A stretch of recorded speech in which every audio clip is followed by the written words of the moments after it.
नमस्ते। तो अभी प्रस्तुत है मृत्युंजय का अगला भाग। हस्तिनापुर लौटने के लिए हम यज्ञ मंडप से बाहर जाने को जल्दी जल्दी चलने लगे। दुर्योधन तो किसी की भी ओर भूलकर भी न देखता हुआ जैसे दौड़ रहा था, लेकिन पितामह भीष्म ने उसको बीच में ही रोक लिया और अधिकारपूर्ण स्वर में उससे बोले, दुर्योधन, तुम यज्ञ के लिए आए हो या मृगया के लिए? आओ, एक काम करो, यज्ञ में बलि देने के लिए जो पशु लाए हैं उनकी गिनती करो, उनकी व्यवस्था ठीक ठाक की गई है या नहीं तुम स्वयं देखो। और कर्ण, तुम यज्ञ के लिए दान करने की वस्तुएं अपने हाथ से सबको दान करना बस। पहले ही द्रौपदी द्वारा अपमानित हुए अभिमानी दुर्योधन को उनका बताया हुआ यह शूद्र कार्य किंचित भी अच्छा नहीं लगा। सावन में जैसे चारों ओर से घटाओं का जाल निरभ्र आकाश पर छा जाता है, वैसे ही सिकुड़नों का जाल उनके संकुचित भाल पर घिर आया। उसके अभिमानी क्षत्रिय मन की मरणमय यातनाएं मैं जान गया था, लेकिन सांत्वना का एक शब्द भी नहीं कह सका। कैसे कह सकता था? उसमें और मुझ में अंतर ही क्या था?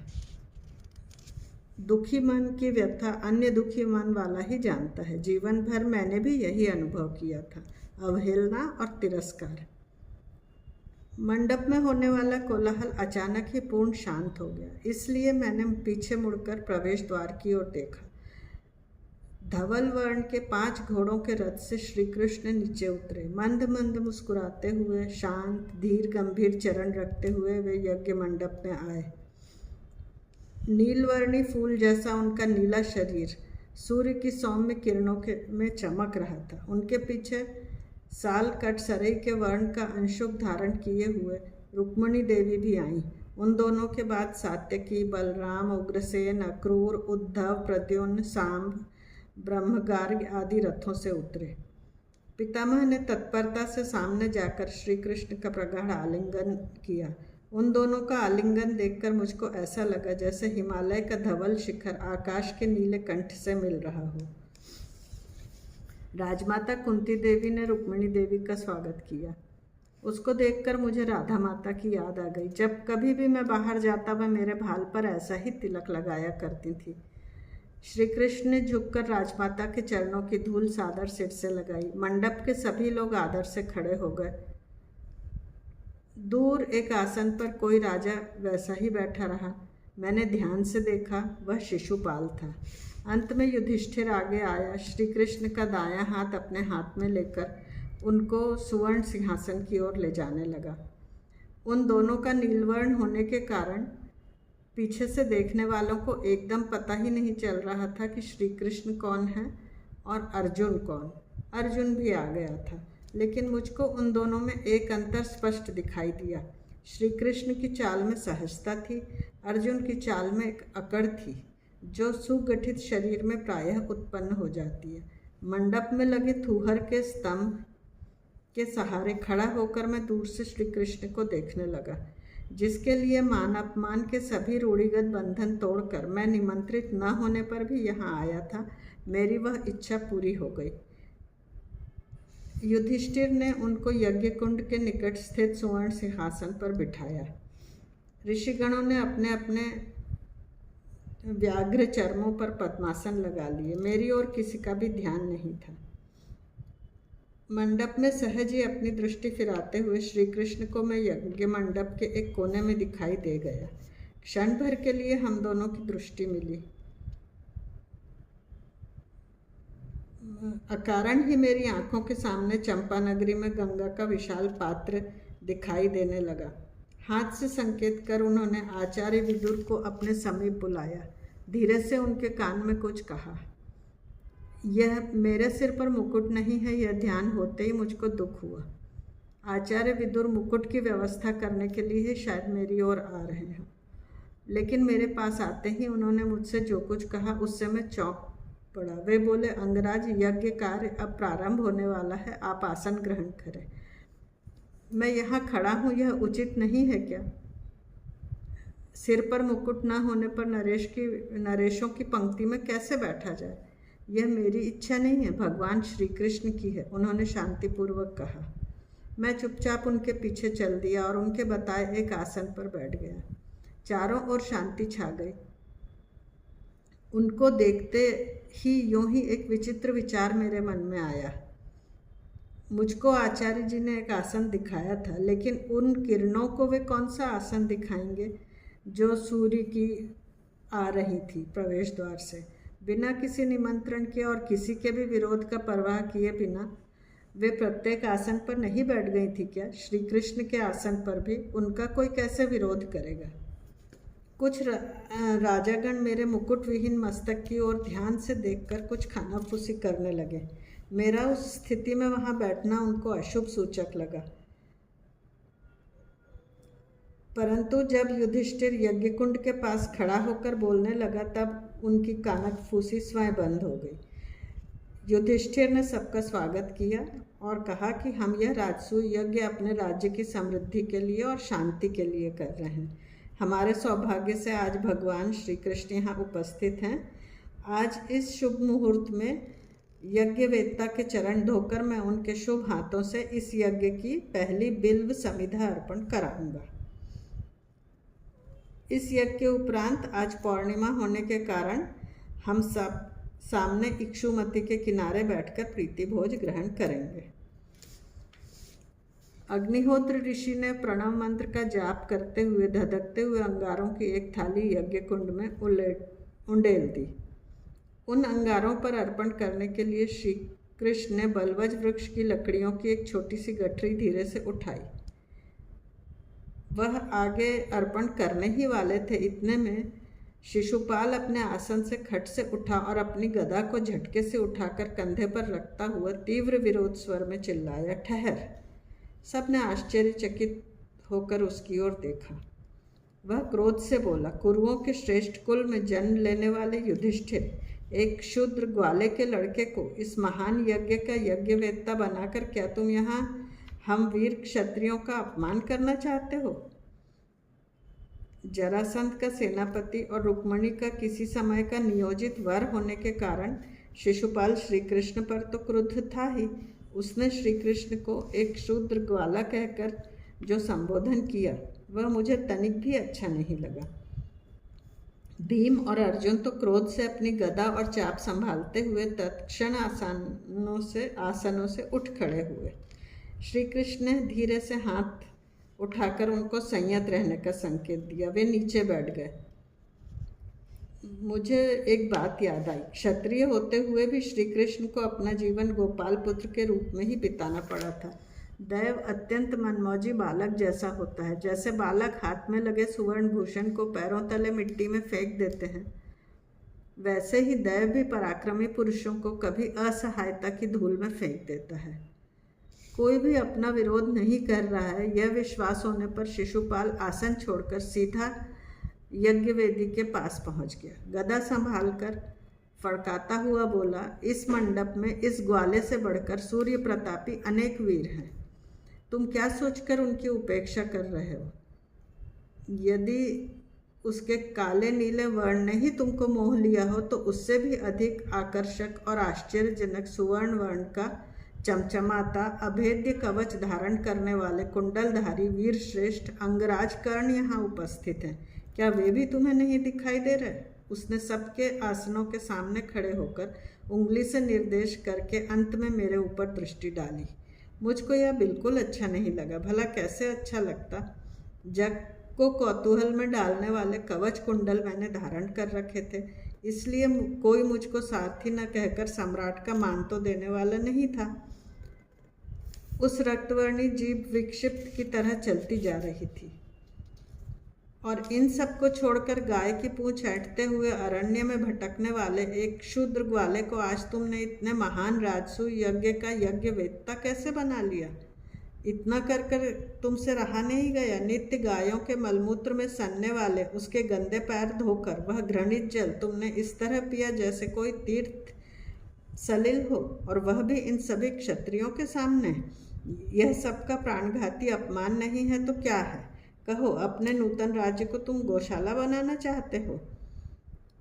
उसके उद्गारों से सभी संतप्त होकर उठ खड़े हुए, परंतु श्री कृष्ण के केवल हाथ के संकेत ने सबों को पुनः बैठा दिया। शिशुपाल ज्ञान रहित होकर अनाप शनाप बकता गया।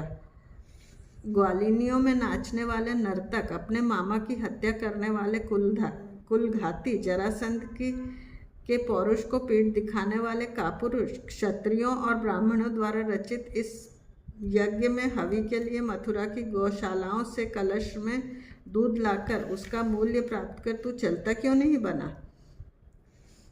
उसके प्रत्येक शब्द के साथ ही सुनने वाले के हृदय में भय की लहर उठ रही थी। श्री कृष्ण की ग्रीवा धीरे धीरे भुजंग के फल की तरह तनने लगी। अपने दोनों हाथ कटी पर रखकर उन्होंने शिशुपाल को सावधान करने के लिए चेतावनी दी। शिशुपाल, तेरे 99 अपराध आज तक मैं सहन कर चुका हूँ।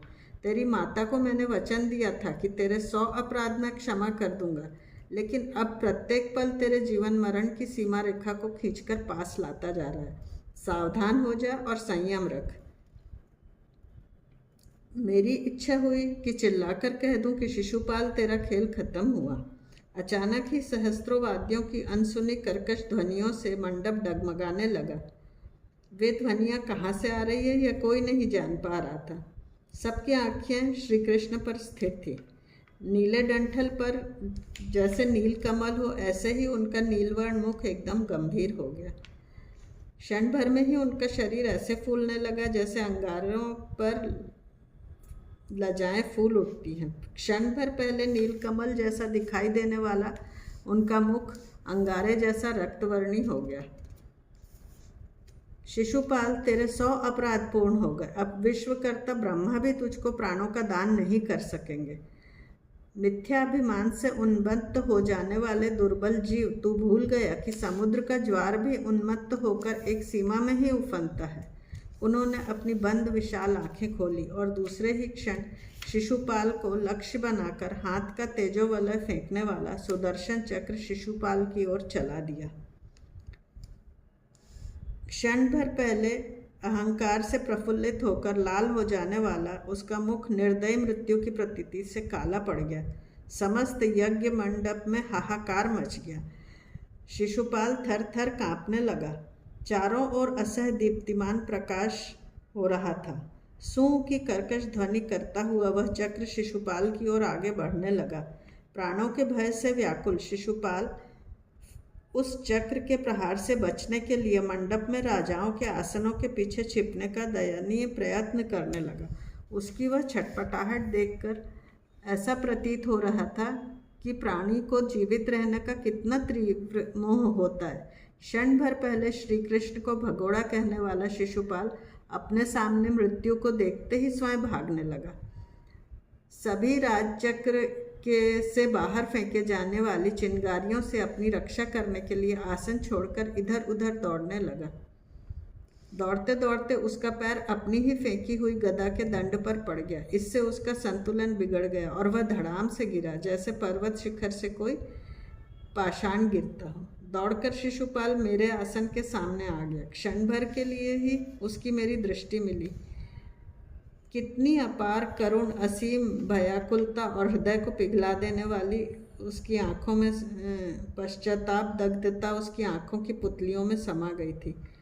मुझको देखकर कहने लगा, कर्ण मुझको बचाओ, क्योंकि उस स्थिति में शायद वह यह नहीं भूल सका था कि वह एक क्षत्रिय है और मैं एक सूतपुत्र। चक्र पूर्ववत सीटी बजाता हुआ उसका पीछा करता हुआ मेरे आसन के सामने आ गया। फिर भी मुझको आसन पर शांति से बैठा देखकर उसका मन भड़क उठा। जब यह चक्र एक सूतपुत्र को पीड़ित नहीं कर सकता तो मेरा ही क्या बिगाड़ लेगा, वह सोचकर झट से मुड़कर उसने बिना किसी सोच विचार कर सुदर्शन पर ही हाथ डाल दिया। लेकिन उसका हाथ तत्क्षण जल गया। उस तेजस्वी चक्र की ओर मैं एकटक देखने लगा। यह चक्र था ही नहीं, मानो अस्त होते हुए सूर्यदेव मेरा नियमित सूर्यास्त का अर्घ्य मांगने आज यज्ञ मंडप में ही आ गए थे। झटपट आसन से उठकर मैंने अर्घ्य के लिए अंजलि जोड़ ली। हाथ में जल न होते हुए भी भावनाओं की अंजलि मैंने समर्पित की।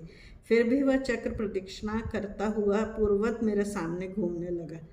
मैंने अपनी आंखें एकदम उस पर स्थिर कर ली। कर्ण, आसन छोड़, यज्ञ वेदी के पास चल। छत को स्पर्श करती हुई एक भव्य आकृति के मुख से अधिकार शब्द निकले। मैं क्या कर रहा हूँ यह मैं स्वयं नहीं समझ सका।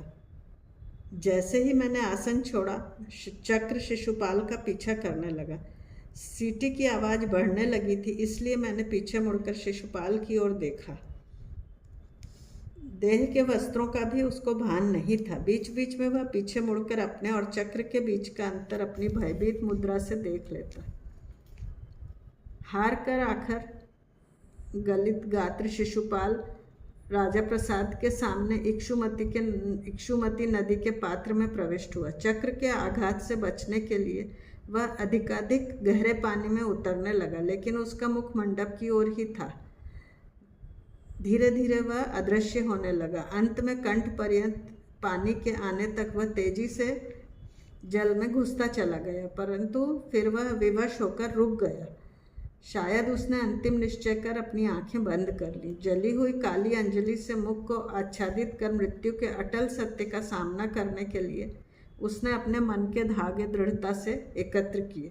क्षण में ही चक्र बड़ी चपलता से उसका कंठभेद कर गया। डंठल से टूटे हुए गुलाबी कमल पुष्प जैसा उसका मस्तक क्षण भर में ही उफनती लहरों में अदृश्य हो गया। उस दिव्य शरीर में और मुझ में क्या अंतर है, यह देखना चाहिए। यह सोचकर मैंने अपनी दृष्टि पीछे छत की ओर डाली। वहाँ कोई भी नहीं था। सत्य क्या है और मिथ्या क्या है, यह समझ में नहीं आ रहा था।